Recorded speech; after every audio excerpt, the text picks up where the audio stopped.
علی رسولہ الکریم اما بعد فاعوذ باللہ من الشیطان الرجیم بسم اللہ الرحمن الرحیم فإذا قرأت القرآن فاستعذ باللہ من الشیطان الرجیم صدق اللہ العظیم۔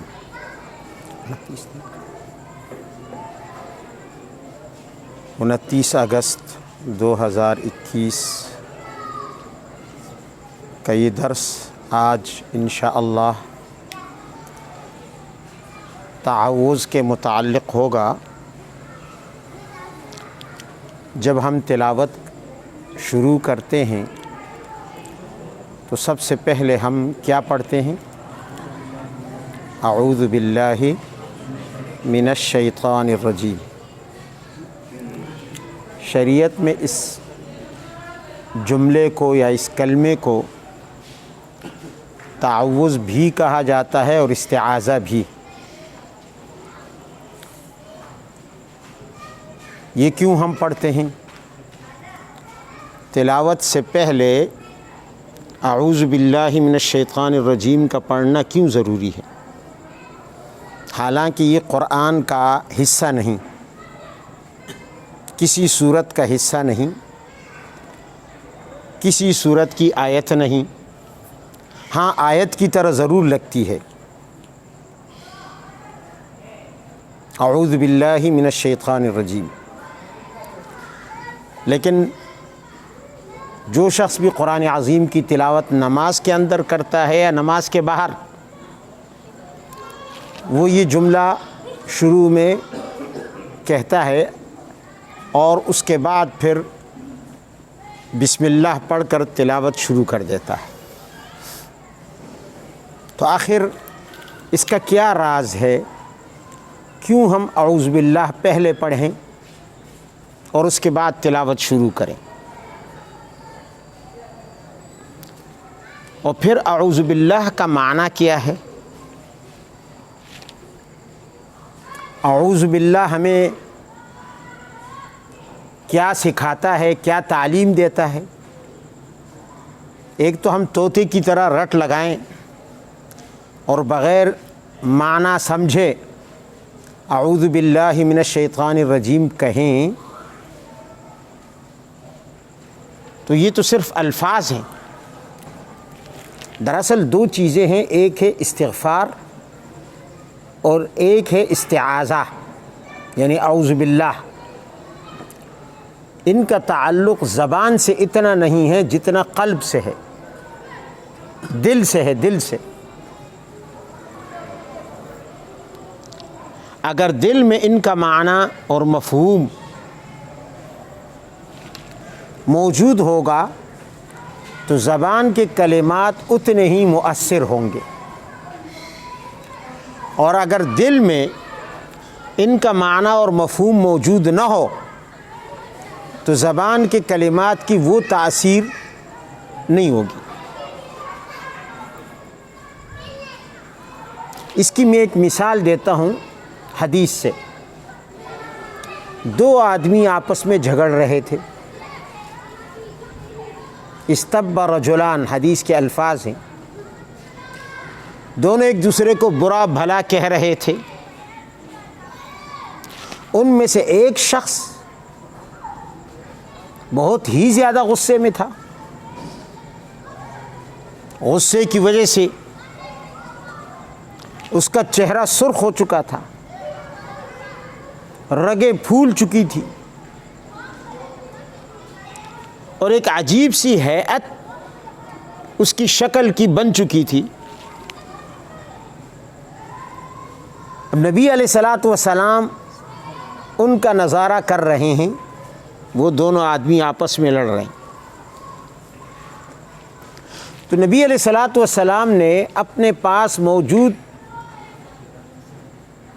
لوگوں سے کہا کہ میں ایک ایسا کلمہ جانتا ہوں، ایک ایسی بات جانتا ہوں کہ اگر یہ شخص کہہ دے جس کا پارا اتنا چڑھا ہوا ہے، جس کا غصہ اتنا ہائی فائی ہے، تو سیکنڈوں کے اندر اس کا سارا غصہ جھاگ کی طرح بیٹھ جائے۔ اور وہ کیا ہے؟ اعوذ باللہ من الشیطان الرجیم۔ اب نبی علیہ الصلاۃ والسلام نے اس کا اثر بتایا کہ اعوذ باللہ کا اثر کیا ہوگا، کہ اس شخص کا غصہ جھاگ کی طرح بیٹھ جائے گا، اس کے اندر کی حرارت اور گرمی اور تپش اس طرح ٹھنڈی ہو جائے گی جیسے آگ پر پانی ڈال دیا جائے۔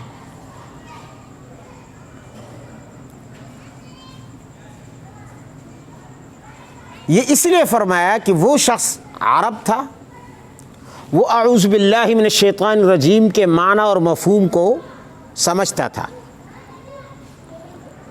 اگر وہ یہ کلمہ پڑھ لیتا تو اس کا غصہ کافور ہو جاتا، ختم ہو جاتا۔ لیکن ایک صحابی نے جا کے اس کو یہ بتایا بھی کہ بھائی اعوذ باللہ پڑھ لو، تو بعض لوگ ضدی ہوتے ہیں اور غصے میں تو سمجھ ہی نہیں پاتے کہ یہ شخص میری خیر خواہی کر رہا ہے۔ غصہ ایسی ایک یعنی اگر حدود سے باہر ہو تو ایک بری صفت ہے، ہر وقت بری نہیں ہے، غصے کی خوبیاں بھی ہیں لیکن غصے کے اندر برائیاں بھی ہیں۔ اگر یہ برائیوں کے ساتھ انسان پر طاری ہو جائے تو پھر یہ غصہ بہت بری چیز ہے۔ پھر ایسے وقت میں انسان نصیحت کو قبول نہیں کرتا۔ اس نے کہا تمہارا کیا خیال ہے، تم مجھے پاگل سمجھتے ہو کہ میں اعوذ باللہ من الشیطان الرجیم پڑھوں؟ مجھ پر کوئی جن چڑھا ہوا ہے؟ وہ یہ سمجھا کہ یہ چونکہ اس میں شیطان کا نام آیا ہے، شیطان سے پناہ ہے، تو یہ اسی وقت اس کا اثر ہوگا جب انسان پر کوئی جن اور شیطان مسلط ہو۔ تو دیکھیں یہاں نبی علیہ الصلاۃ والسلام نے اس حدیث مبارک میں اعوذ باللہ کی یہ تاثیر بتا دی۔ اب ہمیں اس کا معنی اور مفہوم نہیں معلوم، ہم اگر اسے پڑھیں گے بھی غصے کے وقت تو معلوم نہیں کہ اثر کرے نہ کرے، لیکن اگر ایک شخص اس کا معنی اور مفہوم جانتا ہو تو وہ فوراً اس کے معانی کی طرف اس کا ذہن چلا جائے گا کہ اس وقت میں اپنے ایک مسلمان بھائی پر جو غصے کا اظہار کر رہا ہوں یہ ضرور شیطان کی کارستانی ہے، شیطان کا اثر ہے، لہٰذا مجھے فی الفور شیطان سے پناہ مانگنی چاہیے اور اس قبیح فعل سے پیچھے ہٹ جانا چاہیے، اس قبیح کام سے پیچھے ہٹ جانا چاہیے۔ تو قرآن عظیم کی تلاوت سے پہلے ہم اعوذ باللہ کیوں پڑھتے ہیں، یہ ایک سوال ہے۔ دراصل ہر عبادت کے کچھ آداب ہوتے ہیں۔ آپ نماز پڑھتے ہیں تو ایسے ہی یوں ہی منہ اٹھا کر مسجد میں آ کے یا کسی بھی جگہ مصلی پر کھڑے ہو کر آپ تکبیر تحریمہ کہہ کر نماز نہیں شروع کرتے۔ آپ پہلے سوچتے ہیں کہ میرا وضو ہے یا نہیں ہے، میں نے استنجا کیا یا نہیں کیا، پھر وضو ہے یا نہیں ہے، کپڑے پاک ہیں یا نہیں ہے، جگہ پاک ہے یا نہیں ہے۔ اگر آپ نے استنجا نہیں کیا آپ استنجا کر لیتے ہیں، آپ نے وضو نہیں کیا، آپ کا وضو نہیں ہے، آپ کا آپ وضو کر لیتے ہیں۔ جگہ پاک نہیں ہے، اس کو جگہ کو پاک کر لیتے ہیں۔ کپڑا پاک نہیں ہے، آپ کپڑے کو پاک کر لیتے ہیں۔ یہ کام کرتے نہیں کرتے تاکہ گندگیاں دور ہو جائیں، اور اس کے بعد آپ آ کر نماز کا آغاز کرتے ہیں۔ یہ فعلی آداب ہیں۔ آداب کی دو قسمیں ہیں، فعلی آداب، قولی آداب۔ یہ کرنے والے ادب کے کام ہیں، ادب کے کرنے والے کام ہیں۔ آپ یہ سارے کام کر کے ہر طرح کی گندگی دور کر لیتے ہیں۔ کپڑے پر نجاست ہے وہ بھی دور کر لیتے ہیں، جگہ کی نجاست ہے وہ بھی دور کر لیتے ہیں۔ اسی طرح تلاوت بھی ایک عبادت ہے، بلکہ قرآن عظیم کی تلاوت تو بہت اونچی عبادات میں سے ہے، اونچی نیکیوں میں سے ہے۔ اور اہم طاعات میں سے ہے، نیکیوں میں سے ہے، لہٰذا اس کے لیے بھی آداب ہیں۔ اگر آپ قرآن عظیم میں تلاوت کرتے ہیں تو آپ کو وضو کرنا پڑے گا، یہ آپ کا فعلی ادب ہے۔ اگر آپ زبانی تلاوت کرتے ہیں تو ضروری ہے کہ آپ جنابت میں نہ ہو، آپ نے غسل کیا ہوا ہو۔ اگر آپ، یہ تو فعلی آداب ہیں، اور قولی آداب یہ ہیں کہ آپ تلاوت شروع کرتے ہیں تو آپ کو پہلے اپنی زبان کو دیکھنا ہوگا، جیسے آپ کپڑے کو دیکھتے ہیں، جیسے آپ جگہ کو دیکھتے ہیں، جیسے آپ اپنے بدن کو دیکھتے ہیں، اس پر کوئی گندگی تو نہیں ہے۔ یہ زبان جس سے آپ اللہ تعالیٰ کا کلام ادا کرتے ہیں، جس پر آپ وہ حروف جو انتہائی مقدس اور پاکیزہ ہیں اور ایک پاکیزہ ذات کی طرف سے آئے ہیں، ان حروف کو آپ اس زبان پر لاتے ہیں، تو پہلے آپ کو یہ سوچنا ہوگا کہ کہیں میری یہ زبان پر نجاست تو نہیں لگی ہوئی، گندگی تو نہیں ہے۔ اس گندگی کو پاک کرنا ضروری ہے۔ تو پہلے زبان کی طہارت ضروری ہے، زبان کو پاک کرنا ضروری ہے، اس لیے کہ یہ زبان اسی طرح گندی ہوتی ہے جس طرح جسم گندا ہوتا ہے، جس طرح بدن ناپاک ہوتا ہے۔ کیسے گندی ہوتی ہے؟ ہم دن بھر کتنی فضول اور لایعنی باتیں اس زبان سے کرتے رہتے ہیں، کتنی غلط جگہوں میں اس زبان کو استعمال کرتے ہیں، کتنے بیہودہ اور بکواس اور غلط اور فحش قسم کے الفاظ زبان سے نکالتے ہیں۔ ہماری زبان گندی ہو جاتی ہے، اس پر ان گندے الفاظ کا زنگ چڑھ جاتا ہے، اس کی تہ جم جاتی ہے۔ غیبت ہم کرتے ہیں، اس کی تہ زبان پر چڑھ جاتی ہے۔ گالیاں ہم دیتے ہیں، اس کی تہ زبان پر چڑھ جاتی ہے۔ فحش گوئی ہم کرتے ہیں، اس کی تہ زبان پر چڑھ جاتی ہے۔ تہمتیں ہم لگاتے ہیں، اس کا زنگ زبان پر چڑھ جاتا ہے۔ جھوٹ ہم بولتے ہیں، اس کا زنگ زبان پر چڑھ جاتا ہے۔ جھوٹی قسمیں ہم کھاتے ہیں، اس کا زنگ زبان پر لگ جاتا ہے۔ زبان کو زنگ لگتا ہے، گندگی لگتی ہے، نجاست لگتی ہے۔ اب اسی گندی زبان سے آپ تلاوت شروع کر دیں تو جب آپ جنابت کی حالت میں قرآن نہیں پڑھ سکتے اور آپ کو پورا بدن دھونا پڑتا ہے، تب جا کے آپ کو اجازت ملتی ہے کہ آپ قرآن کے لیے منہ کھولیں، تو گندی زبان کے ساتھ آپ کیسے تلاوت کریں گے؟ قرآن عظیم میں اللہ تعالیٰ نے ایک صفت بیان کی قرآن کی، لا یمسہ الا المطہرون، قرآن کو چھو نہیں سکتا سوائے پاک آدمی کے۔ ناپاک کے لیے یہ اجازت ہی نہیں ہے کہ قرآن کے قریب جائے۔ تو جب انسان ناپاک ہو، قرآن کو چھو نہیں سکتا، تو زبان ناپاک ہو تو کیسے قرآن کے پاکیزہ اور مقدس الفاظ اور کلمات زبان سے ادا ہو؟ اس لیے اللہ تعالیٰ نے ایک قولی ادب قرآن کا مقرر کر دیا کہ جب بھی انسان تلاوت کے لیے آئے تو پہلے اپنی زبان کو پاک کرے۔ اور زبان کو پاک کیسے کرے؟ کہ زبان کا وضو کرے، اور وہ وضو ہے اعوذ باللہ من الشیطان الرجیم۔ یہ زبان کو پاک کر دیتی ہے۔ وہ جو شیطانی اثرات کی وجہ سے ہم نے دن بھر بکواس کیے، جھوٹ بولا اور تہمتیں لگائیں، گالیاں بکی، فحش گوئی کی، تلاوت قرآن سے پہلے ہم نے اعوذ باللہ سے اس زبان کو صاف کر دیا۔ یہ اللہ تعالیٰ نے زبان کے لیے صفائی کا ایک ذریعہ بنا دیا ہے۔ تو اس لیے اس حکمت کے تحت ہمیں کہا گیا کہ تلاوت سے پہلے آپ تعوذ پڑھیں، اعوذ باللہ من الشیطان الرجیم پڑھیں، تاکہ آپ کا منہ صاف ہو جائے۔ اب آپ کی زبان صاف ہو گئی، آپ کا منہ صاف ہو گیا، اب آپ قرآن عظیم کی تلاوت اس زبان سے کریں، ورنہ یہ بھی اللہ کا احسان ہے کہ اتنا آسان طریقہ بتا دیا. بنی اسرائیل کے دور میں جب کپڑا گندا ہو جاتا تو حکم یہ تھا کہ اگر یہاں مثلا گندگی لگی ہے اس کونے پر، اس کو کاٹ دیا جائے.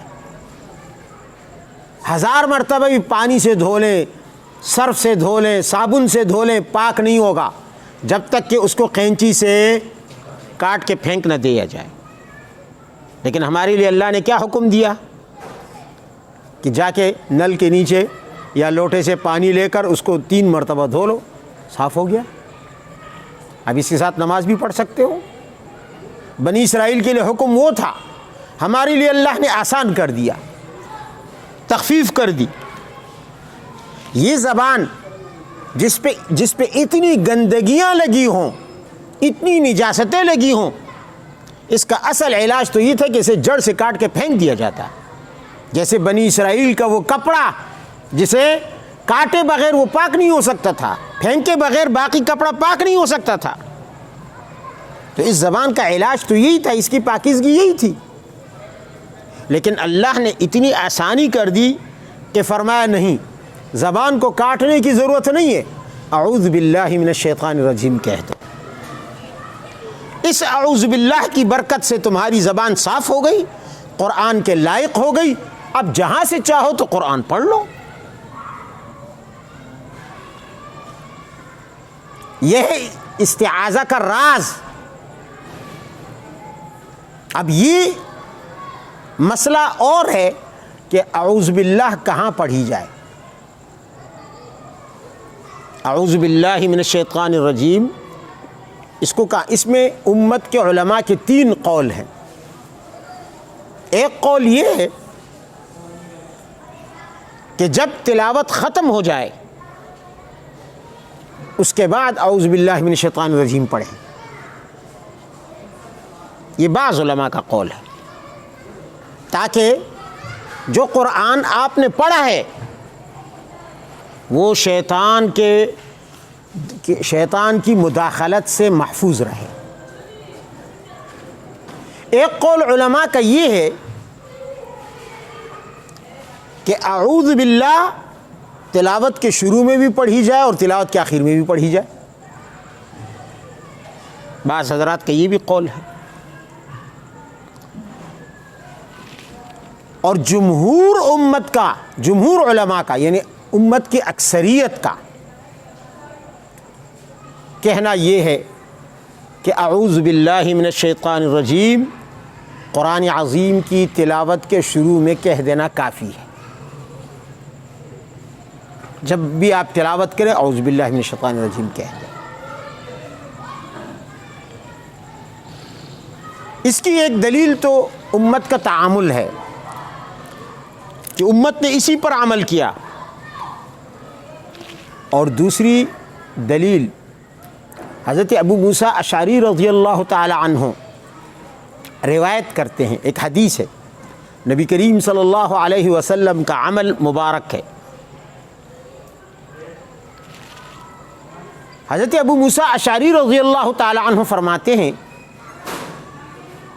کہ نبی کریم صلی اللہ علیہ وسلم نے فرمایا کہ قیامت کے دن جب انسانوں کو جہنم میں ڈال دیا جائے گا ایک بڑی تعداد، تو جہنم میں مختلف قسم کے لوگ ہوں گے. وہاں کافر بھی ہوں گے، اور ظاہر ہے کہ جہنم بنی ہی کافروں کے لیے ہے، اور وہاں مسلمان بھی ہوں گے.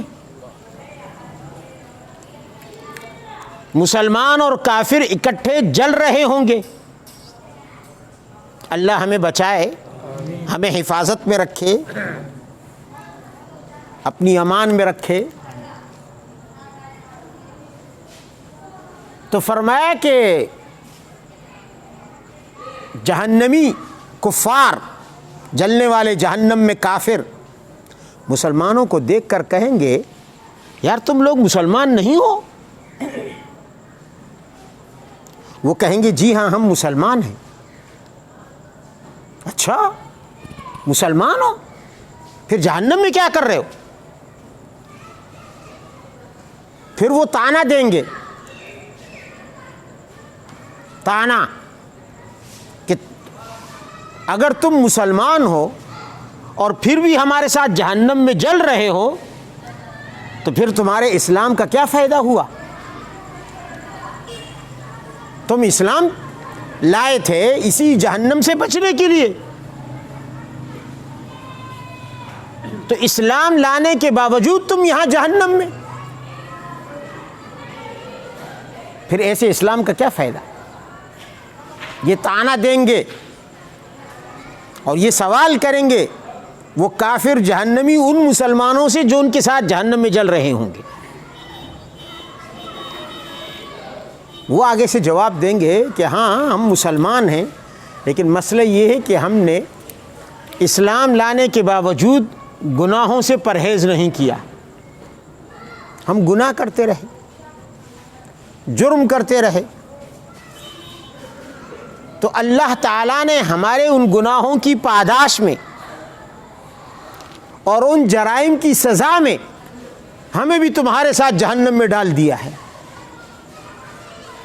بھائی کوئی سود کھاتا تھا، کوئی رشوت لیتا تھا، کوئی شراب پیتا تھا، کوئی کس گناہ میں مبتلا تھا، کوئی کس گناہ میں مبتلا تھا، تو فرمایا کہ وہ مسلمان ان کافروں کو جواب دیں گے کہ اسلام لانے کے باوجود ہم گناہوں سے نہیں رکے، باز نہیں آئے. تو اللہ تعالیٰ نے جس طرح کفر پر جہنم کی سزا کا اعلان کیا تھا، اسی طرح گناہوں پر بھی جہنم کی سزا کا اعلان کیا. آج ہم وہی سزا بھگت رہے ہیں. نبی علیہ الصلاۃ والسلام فرماتے ہیں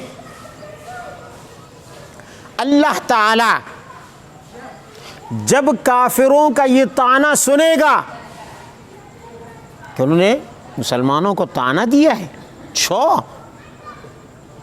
کہ تمہارے اسلام سے کیا فائدہ، آج تم ہمارے ساتھ جہنم میں جل رہے ہو، تو اللہ تعالیٰ فرشتوں سے کہے گا کہ فرشتوں میرے ان تمام گناہ گار بندوں کو جو آج جہنم میں جل رہے ہیں فٹافٹ جہنم سے نکالو، فٹافٹ جہنم سے نکالو.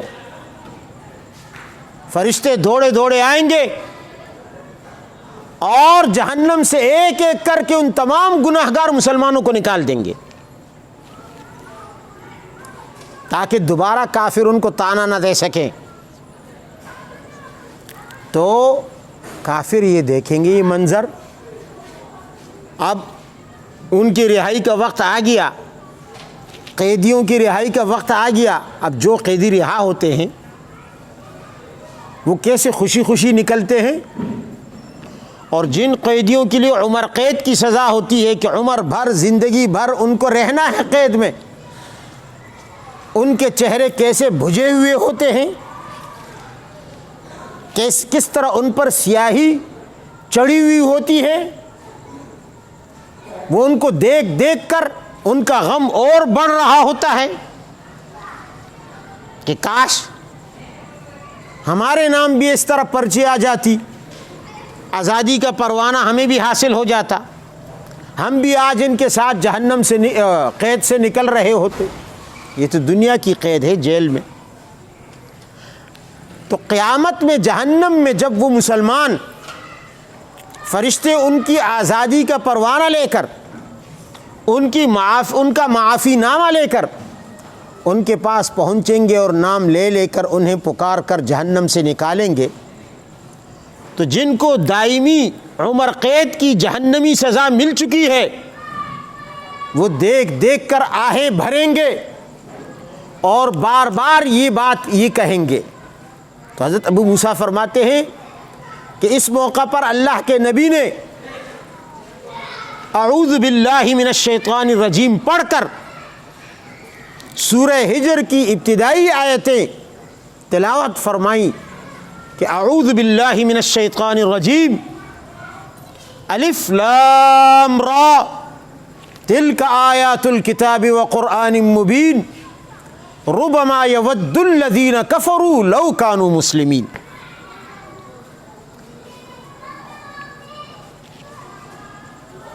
یہ کتاب اور قرآن مبین کی واضح آیتیں ہیں، اور قیامت میں جو ان پر ایمان نہیں رکھتا ہوگا دنیا میں، وہ قیامت میں جہنم میں جب ان گناہگار مسلمانوں کو جہنم سے نکلتا ہوا دیکھیں گے، ربما یود الذین کفروا، اس وقت کافر بار بار یہ تمنا کریں گے، یہ آرزو کریں گے، یہ افسوس کریں گے، لو کانوا مسلمین، کاش دنیا میں وہ بھی مسلمان ہوتے،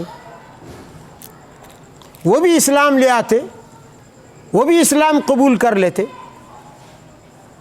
میں نے پچھلے ایک درس میں بھی اور گزشتہ جمعے میں بھی مملکت چین کے حکمرانوں کو یہ دعوت دی، آؤ اسلام کے مزے لو، تم سپر پاور بھی بن گئے، تم دنیا کی بڑی طاقت بن گئے، معیشت بھی تم نے ٹاپ و ٹاپ ترقی کے اوج ثریات پر پہنچا دی، اور تم نے اپنے آپ کو ایک معاشی طاقت بنا دیا، ٹیکنالوجی حاصل کر لی، ایجادات کر لی، سب کچھ کر لیا، لیکن ایسا نہ ہو کہ وہ وقت آ جائے جب تم بھی یہ جملہ دہراؤ، لو یود الذین ربما یود الذین کفروا لو کانوا مسلمین، کاش ہم بھی مسلمان ہوتے، اس لیے کہ اس وقت وہ یہ ساری ٹیکنالوجی نابود ہو چکی ہوگی، یہ ساری ترقیاں غائب ہو چکی ہوں گی۔ آؤ اسلام کے دامن میں ان سے کہتا ہوں کہ تم نے صرف چین کی حد تک ترقی حاصل کی ہے، چین کی حدود تک تم نے اپنے لیے عزت دنیاوی کما لی ہے، تم نے طاقت حاصل کر لی، اپنی معیشت بہتر کر لی، لیکن آؤ تم اسلام قبول کر لو، اسلام تمہیں پوری دنیا کا امام بنا دے گا، پوری دنیا کا امام بنا دے گا، اور پھر آخرت کا شہزادہ بنا دے گا، جنت کا۔ آ جاؤ اسلام کے دامن میں۔ تو میں عرض یہ کر رہا تھا کہ اللہ کے نبی نے اس موقع پر قرآن عظیم کی آیتیں تلاوت کی ہیں، اور ان آیتوں کی تلاوت سے پہلے اس حدیث میں ہے کہ آپ نے اعوذ باللہ من الشیطان الرجیم پڑھی۔ معلوم ہوا کہ قرآن عظیم کی تلاوت کی ابتدا میں تعوذ پڑھنا چاہیے۔ بہرحال تو شروع میں جمہور امت کا مذہب یہی ہے کہ جب بھی انسان تلاوت کا آغاز کرے تو وہ کیا کرے؟ وہ تعوذ پڑھے۔ تعوذ کا معنی کیا ہے؟ استعاذہ، اس کا معنی ہے پناہ طلب کرنا۔ پناہ ایک کمزور شخص کا، ایک کمزور انسان کا کسی مصیبت اور حادثے کے وقت یا کسی کے ضرر سے بچنے کے لیے کسی طاقتور کی پناہ میں اپنے آپ کو چھپا لینا، کسی کے دامن کے پیچھے چھپ جانا، کسی کی حمایت حاصل کر لینا، یہ ہے استعاذہ۔ جیسے بچہ، آپ نے دیکھا میدان میں بچے کھیلتے ہیں، جب کوئی کمزور بچہ جو لڑ نہ سکتا ہو، چھوٹا ہو، کمزور ہو، اور دوسرا کوئی طاقتور بچہ یا اس سے عمر میں بڑا بچہ آ کے اس کو مارنے لگے، وہ مقابلہ تو کر نہیں سکتا۔ باپ کہیں دور کھڑا ہے، وہ کیا کرتا ہے؟ وہ فوراً وہاں سے بھاگ اٹھتا ہے، بھاگ کھڑا ہوتا ہے، اور بھاگتے بھاگتے بھاگتے جا کے باپ کے دامن کے نیچے چھپ جاتا ہے، اور باپ سے التجا کرتا ہے کہ مجھے اس شخص سے بچاؤ۔ وہ کیوں باپ کے پاس گیا؟ خود اس نے مقابلہ کیوں نہیں کیا؟ اس لیے کہ اسے معلوم ہے کہ میں کمزور، میں مقابلہ نہیں کر سکتا، اور یہ میرے باپ کے مقابلے میں کمزور ہے، یہ میرے باپ کا مقابلہ نہیں کر سکتا، میں اس کا مقابلہ نہیں کر سکتا، یہ میرے باپ کا مقابلہ نہیں کر سکتا۔ تو کمزور نے طاقتور کی پناہ پکڑ لی، اس کے پیچھے چھپ گیا، اس سے التجائی کی، اس کی حمایت طلب کرنے لگا کہ ابو جان دیکھیں نا اس کو، یہ مجھے مار رہا ہے۔ آپ اس کو سزا دیں. یہ ہے پناہ. اللہ تعالیٰ فرماتا ہے، اللہ تعالیٰ ارشاد فرماتا ہے، عبدی، اے میرے بندے، تجھ پر ایک ایسی مخلوق حملہ آور ہے، تیرے دل پر، تیرے دماغ پر، کہ جسے تو نہیں دیکھ سکتا، اور وَهُوَ يَرَاكَ، انت لا تراہ وہو یراک، تو نہیں دیکھ سکتا اسے، تو اندھا ہے، تجھے وہ نظر نہیں آتا، کچھ پتہ نہیں اس کا حملہ پیچھے سے ہو، آگے سے ہو، دائیں سے ہو، بائیں سے ہو، کہاں سے. اب جو ایک دشمن جب نظر نہ آئے تو اس کے حملے کی سمت کا بھی پتہ نہیں چلتا، اس کے پاس موجود ہتھیار کا بھی پتہ نہیں چلتا، اس کے ساتھ موجود لشکر کا بھی پتہ نہیں چلتا کہ اس کے ساتھ آنے والے فوجی کتنے ہیں، نظر نہیں آ رہے. نہ وہ خود نظر آ رہا ہے، نہ اس کی آنے کی سمت نظر آ رہی ہے، نہ اس کا لشکر نظر آ رہا ہے، نہ اس کا ہتھیار نظر آ رہا ہے. تو بچنے کی کوئی صورت ہو سکتی ہے؟ ایسا دشمن ہو، کیموفلاج ہو کر آئے، کیموفلاج ہو کر، تو اس سے کیسے بچیں گے؟ بچنا ممکن ہی نہیں. آپ آگے دیکھ رہے ہوں گے وہ پیچھے سے حملہ کر لے گا، آپ پیچھے دیکھ رہے ہوں گے وہ آگے سے حملہ کر لے گا، آپ دائیں طرف دیکھ رہے ہوں گے وہ ادھر سے حملہ کر دے گا، آپ اس طرف دیکھیں گے وہ ادھر سے حملہ کر دے گا. ثم لآتینہم من بین ایدیہم ومن خلفہم وعن ایمانہم وعن شمائلہم. قرآن عظیم میں خود اللہ تعالیٰ نے اس کا ذکر کیا کہ اس نے وعدہ کیا ہے کہ یا اللہ میں ان کو چھوڑوں گا نہیں کسی طرح، میں آگے سے بھی آؤں گا، پیچھے سے بھی آؤں گا، دائیں سے بھی آؤں گا، بائیں سے بھی آؤں گا، جہاں سے موقع ملے گا ان پر حملہ کروں گا، ان پر اٹیک کروں گا. اور میرے اٹیک سے بچ نہیں سکیں گے. تو اللہ تعالیٰ فرماتے عبدی، اے میرے بندے، تجھ پر جو حملہ آور ہے اسے تو نہیں دیکھ پاتا، وہ تجھے دیکھ رہا ہے، تو اسے نہیں دیکھ سکتا، تو تیرے لیے اس سے بچنا مشکل ہے. اب اس سے بچاؤ کیسے ہوگا؟ تو اس کے مقابلے میں کمزور ہے، اس کے ہتھیار کا پتہ نہیں کہ اس کے پاس کون سا ہتھیار ہے. بھئی لیزر گن ہے، ہاں کون سی چیز ہے اس کے پاس، کلاشنکوف ہے، پسٹل ہے، کیا چیز ہے اس کے پاس، خنجر ہے، اب کون سا ہتھیار ہے اس کے پاس، نظر نہیں آ رہا. فرمایا تو ایسا کر، فَيَنْفُذُ كَيْدَهُ فِيكَ كَيْدُهُ فِيكَ، تو اس کی ساری، اس کا جو حملہ ہوگا، اس کی جو تدبیر ہوگی، اس کی جو سازش ہوگی، وہ تیرے دل و دماغ میں، تیرے جسم اور تیری روح میں سرایت کر جائے گی، تو اس کے حملے سے تباہ ہو جائے گا. لہٰذا اب اس سے بچاؤ کی صورت کیا ہے؟ انسان تو یہاں آ کے بالکل ہتھیار ڈال گیا کہ یا اللہ اب اسے دشمن سے میں بچوں تو کیسے بچوں؟ تو فرمایا کہ اب ایسا کر کہ تو پناہ میں آ جا، پناہ طلب کر. کس کی پناہ میں آ جاؤں؟ فرمایا یہ تجھے دیکھتا ہے، تو اسے دیکھ نہیں سکتا، تو اب اس ذات کی پناہ میں آ جائے، اس ذات کی پناہ میں آ جا جس کو کہ وہ ذات اس شیطان کو تو دیکھ سکتی ہے مگر یہ شیطان اس کو نہیں دیکھ سکتا. شیر پہ سوا شیر.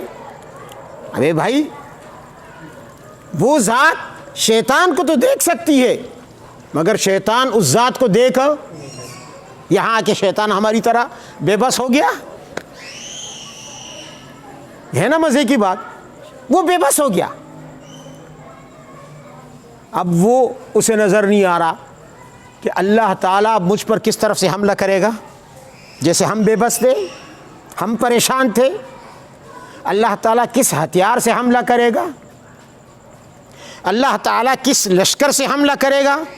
اس لیے کہ وَمَا يَعْلَمُ جُنُودَ رَبِّكَ إِلَّا هُوَ، اللہ کے لشکروں کا کسی کو کیا علم؟ ایسے ایسے لشکر ہیں پتہ ہی نہیں چلتا۔ تو جس طرح تو پریشان تھا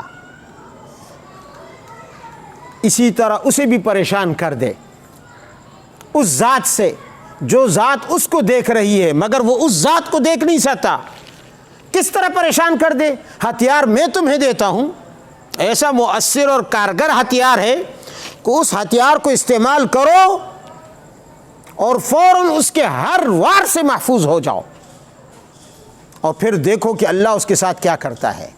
کون سا ہتھیار ہے؟ فرمایا پڑھتے رہو نا، اعوذ باللہ من الشیطان الرجیم، اعوذ باللہ من الشیطان الرجیم۔ ہم اعوذ باللہ کو کیا سمجھتے ہیں؟ ہم اعوذ باللہ کی کیا طاقت سمجھتے ہیں؟ ہم اعوذ باللہ کی پاور کیسے جانتے ہیں؟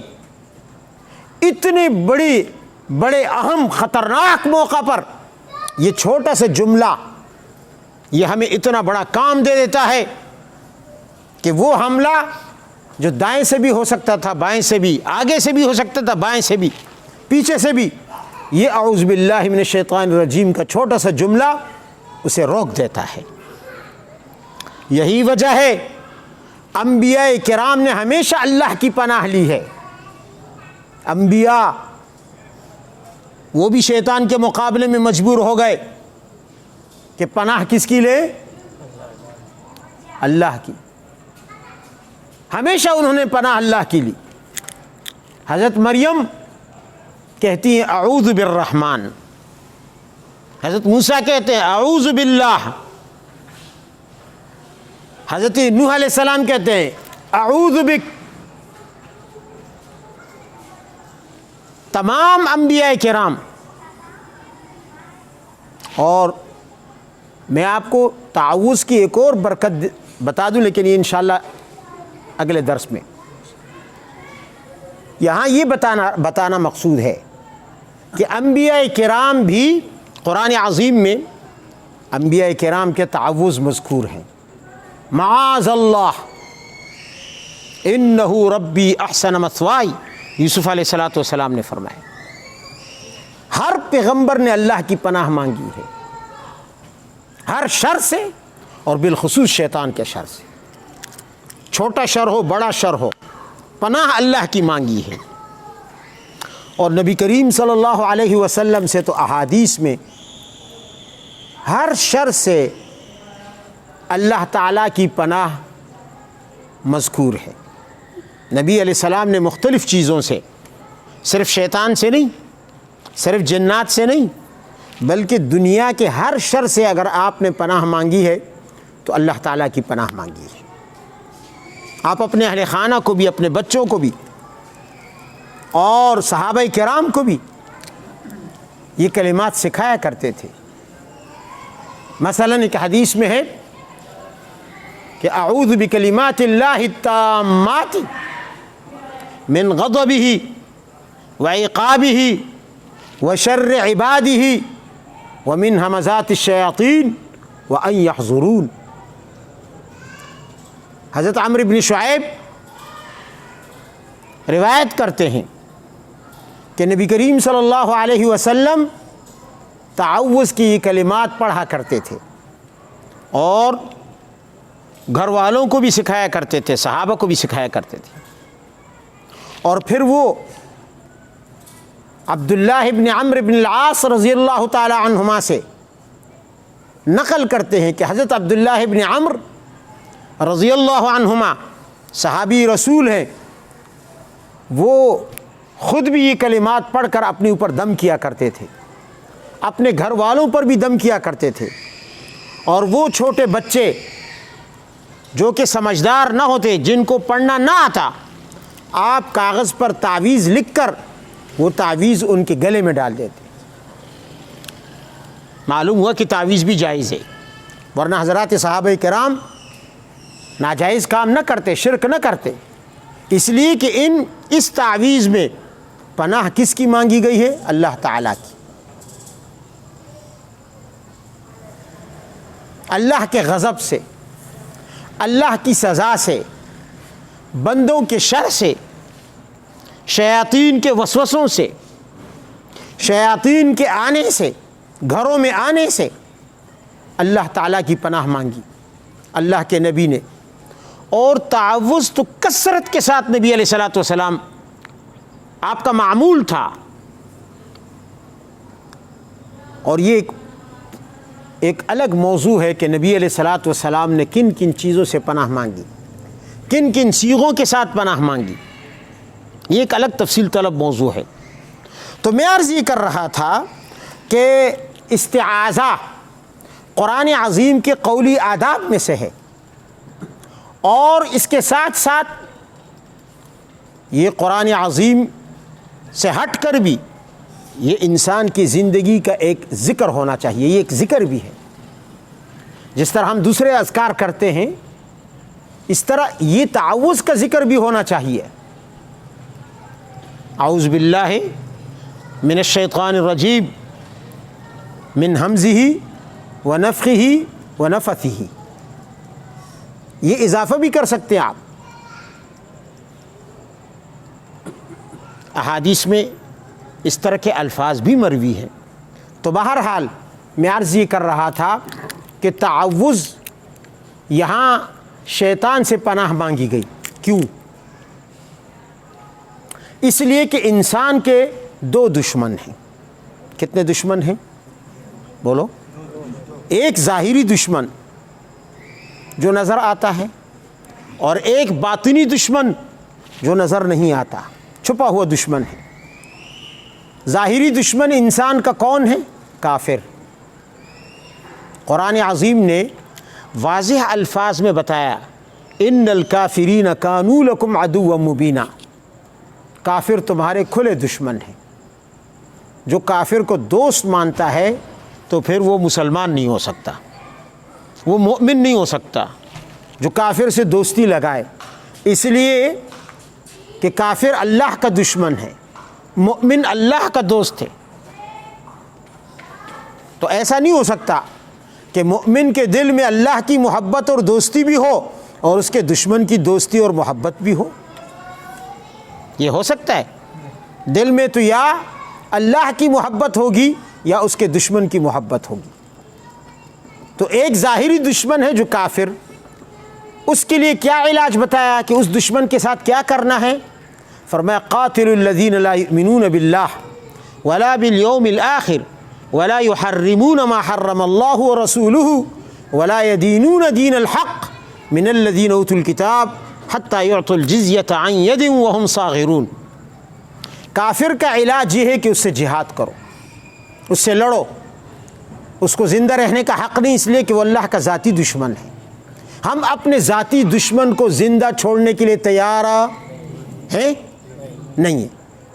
جو ہمارے باپ کو مارے، ہمارے بھائی کو مارے، ہمارے بیٹے کو مارے، ہم اسے ذاتی دشمن سمجھتے ہیں، ہم اسے زندہ چھوڑنے کے لیے تیار نہیں ہیں۔ تو اللہ نے بھی بتایا کہ میرے دشمن کو زندہ چھوڑنے کے لیے کیوں تیار ہو؟ قاتل الذین، سورہ توبہ میں فرمایا لڑو ان سے۔ اچھا چلو ہم کافر سے لڑے، نتیجہ کچھ بھی ہو سکتا ہے، یا تو یہ ہو کہ ہم کافر پر غالب آ جائیں، یہ بھی نتیجہ ہو سکتا ہے، اس لیے کہ کافر ہمیں نظر آ رہا ہے، اس کا حملہ بھی ہمیں نظر آ رہا ہے، اس کا ہتھیار بھی ہمیں معلوم ہے، وہ کتنا ہی طاقتور کیوں نہ ہو پھر بھی بچنے کے چانسز ہیں، فتح کے چانسز ہیں، چاہے وہ کتنا ہی طاقتور کیوں نہ ہو۔ آج افغانستان میں دیکھیں آپ، وہاں پہ تھوڑی سی جماعت نے ایک بہت بڑی قوت نہیں بلکہ 50 سے زیادہ قوتوں کو شکست دی۔ حالانکہ عقل کہتی ہے کہ وہ جو زیادہ طاقتور تھے ان کو غالب آنا چاہیے تھا اور ان کا نام و نشان صفحہ ہستی سے مٹ جانا چاہیے تھا، لیکن پھر بھی زندہ ہیں، اور صرف زندہ ہی نہیں بلکہ غالب بھی آ گئے، ان کو بھگا بھی دیا، ذلیل کر کے نکال دیا، اور وہ رو رو کر نکل رہے، ان کی آنکھوں میں آنسو ہیں، اور وہ جو کمزور ہیں وہ طاقتور بن گئے، اور طاقتور کمزور اور ذلیل بن گئے۔ تو دنیا میں جب انسان لڑتا ہے انسانوں سے، کافروں سے، تو چانسز ہیں، چاہے وہ مد مقابل کافر کتنے ہی طاقتور کیوں نہ ہوں، لیکن یہ امکان ہے کہ آپ دشمن کو شکست دے دیں۔ ایسا ہوا، بدر میں بھی ہوا اور آج افغانستان میں بھی ہوا، اور 40 سال سے ہو رہا ہے۔ روس جیسے مگرمچھ کو شکست دے دی کلہاڑیوں سے، خنجروں سے، اور زنگ آلود چاقوؤں سے، اور آج امریکہ اور اس کے اتحادیوں کو شکست دے دی۔ پھر اگر آپ چلیں وہ غالب آ جاتا ہے، جیسے 20 سال تک بظاہر وہ رہا، تو کیا ہوگا؟ مومن گرفتار ہو جائے گا، مومن مغلوب ہو جائے گا، اس کی حکومت میں تکلیف دہ زندگی گزارے گا یا شہید ہو جائے گا۔ یہ باتیں ہو سکتی ہیں۔ جب آپ کسی کافر سے لڑتے ہیں، اگر وہ غالب آتا ہے،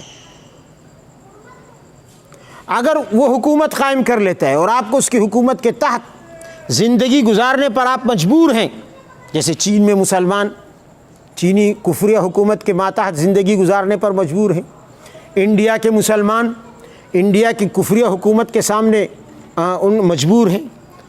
اسی طرح افغانستان میں 20 سال تک کفر مسلط رہا، مجبور تھے، یا انہوں نے مقابلہ کیا، ڈٹ گئے افغانستان کے مسلمانوں کی طرح ان کے سامنے، تو جہاد کیا، اس میں زخمی ہوئے، اس میں قید ہوئے۔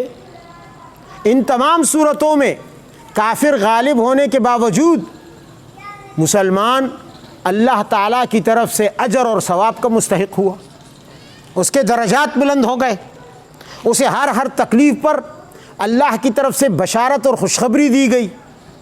ایسا ہے یا نہیں ہے؟ اور اگر وہ شہید ہو جائے، اگر کافر کے ہاتھ سے مر جائے، تو وہ اللہ کے ہاں شہید شمار ہوتا ہے۔ لیکن ادھر دوسرا دشمن ایسا ہے کہ جو باطنی دشمن ہے، جو نظر نہیں آتا، جیسے میں نے ابھی کہا، اگر وہ انسان پر حملہ آور ہوا، انسان نے اسے شکست دے دی تو واہ واہ زہ نصیب، اور اگر انسان اس کے مقابلے میں شکست کھا گیا، وہ انسان پر غالب آ جائے، تو اس شکست کے نتیجے میں انسان کو اجر نہیں ملتا، الٹا انسان فتنے میں مبتلا ہو جاتا ہے۔ اور وہ دشمن کون ہے؟ شیطان۔ شیطان انسان پر غالب آ جائے تو انسان کے لیے اجر اور ثواب ہے، عذاب ہے، فتنہ ہے، امان نہیں ہے، اس کے لیے سزا ہے۔ اور اگر شیطان اس کی روح کو تباہ کر دے، اسے قتل کر دے، اس کے دل کو مار ڈالے، تو وہ شہید ہوگا یا وہ مردود ہوگا؟ وہ مردود بن جائے گا۔ اب دیکھیں دونوں دشمنوں میں کتنا فرق ہے۔ کافر دشمن کے ساتھ مقابلہ آسان ہے، نظر بھی آ رہا ہے، اور چلو اگر وہ غالب بھی ہو گیا تب بھی اجر اور ثواب، تب بھی شہادت کا درجہ، تب بھی اللہ تعالیٰ کے راضی، تب بھی اللہ تعالیٰ سے خوش۔ ومن یقاتل فی سبیل اللہ فیقتل او یغلب فسوف نؤتیہ اجرا عظیما، جو اللہ کے راستے میں کافروں سے لڑ رہا ہے، شہید ہو جائے یا وہ فتح پا لے، دونوں صورتوں میں اللہ نے فرمایا ہم اسے اجر دیں گے۔ لیکن یہ جو دوسرا دشمن ہے، اگر اس سے شکست کھا لی، اس کے ساتھ لڑائی میں، اس کے ساتھ بھی لڑائی کا حکم ہے، اس کے ساتھ جس لڑائی کا حکم ہے اس میں شکست کا کوئی چانس نہیں، شکست کا کوئی تصور نہیں، ہر صورت میں اس دشمن پر فتح پانی ہے۔ یہاں تو دونوں چانس ہے، کافر کے مقابلے میں فتح پا لے تب بھی آپ کامیاب، شکست کھا لے تب بھی آپ کامیاب۔ لیکن ادھر صرف ایک ہی بات ہے، ایک ہی پوائنٹ ہے کہ ہر صورت تمہیں فتح پانی ہے، شیطان کو شکست دینی ہے، اور اگر شیطان کے مقابلے میں تم ہار گئے، شکست کھا لی، تو سمجھ لو کہ برباد ہو گئے، پھر تمہارا ٹھکانہ جہنم ہے، تم اللہ کے دربار میں شیطان ہی کی طرف مردود ہو گئے، شیطان ہی کی طرف ملعون ہو گئے۔ تو بتاؤ کہ کافر سے مقابلہ آسان ہے یا شیطان سے مقابلہ؟ کافر سے مقابلہ آسان ہے، اور شیطان سے مقابلہ مشکل ہے۔ یہ جب تک اللہ تعالیٰ کی پناہ میں انسان نہ آ جائے تو ایسے چھپے ہوئے دشمن کا مقابلہ نہیں ہو سکتا۔ اس لیے قرآن عظیم وہ کلام ہے کہ جس کے اندر، ویسے تو نماز اور قرآن یہ دو ایسی عبادتیں ہیں کہ جن میں خاص طور پر شیطان چاہتا ہے کہ یہ عبادت ادا نہ ہو، کیونکہ قرآن نماز میں پڑھا جاتا ہے، نماز کے اندر سجدہ کیا جاتا ہے، اور سجدہ ہی تو وہ عمل ہے کہ جس کے نہ کرنے کی وجہ سے شیطان راندہ درگاہ ہوا، برباد ہوا، ملعون ہوا، اللہ کی دشمنی کا مستحق ہوا۔ تو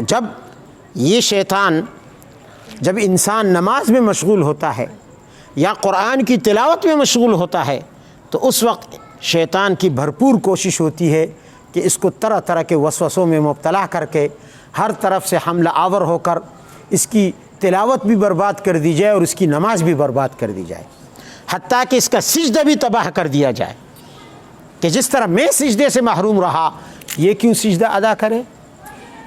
اس لیے اللہ تعالیٰ نے ہمارے لیے اس عمل کو نبی کریم صلی اللہ علیہ وسلم کے ذریعے مسنون قرار دیا کہ ہم قرآن کی تلاوت سے پہلے بھی اعوذ باللہ من الشیطان الرجیم پڑھیں، اور نماز کے آغاز میں بھی ہم اعوذ باللہ من الشیطان الرجیم پڑھیں۔